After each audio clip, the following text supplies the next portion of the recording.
আসসালামু আলাইকুম। আমার নাম সিদরাতুল মুনতাহা। আমার বয়স 7।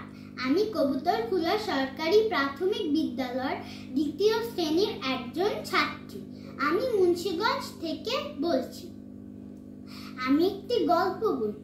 গল্পটির নাম কাঠুরে ও জলপরি।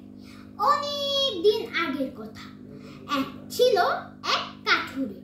সে নদীর ধারে কাঠ কাটছিল। হঠাৎ তার হাত থেকে কুড়ালটা নদীতে পড়ে গেল। সে তখন ভাবতে লাগলো সে এখন কি করবে। নদীতে ছিল খুব স্রোত এবং কুমিরের ভয়। সে তো তখন নদীতে নামতেও পারছিল না। সে তখন ভাবলো কাঠ কেটেই তো তার সংসার চলতো। তখন সে কাটতে লাগলো।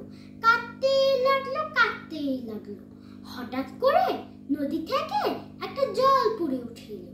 কাঠুরিকে জিজ্ঞেস করলো, তোমার কি হয়েছে? কাঠুরি বলল, আমার কুড়ালটি নদীতে পড়ে গেছে। তখন জলপরি বলল, দাঁড়াও, আমি দেখছি। জলপরি তখন নদীতে ডুব দিল। তার হাতে করে নিয়ে এলো একটি সোনার কুড়াল।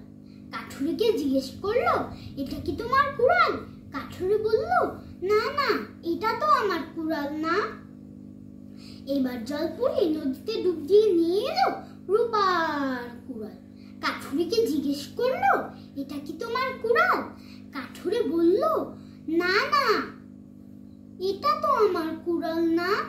তখন জলপরি নদীতে আবার ডুব দিল। এবার নিয়ে এলো লোহার কুড়াল। কাঠুরিকে জিজ্ঞেস করলো, এটা কি তোমার কুড়াল? কাঠুরি বলল, হ্যাঁ, এটাই আমার কুড়াল। জলপরি তার সত্যি কথা বলা দেখে খুব খুশি হলো এবং তাকে সোনার কুড়াল, রূপার কুড়াল এবং তার নিজের কুড়ালটাও দিয়ে দিল।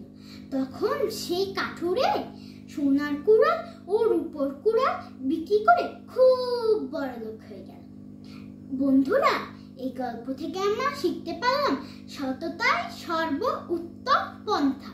ধন্যবাদ।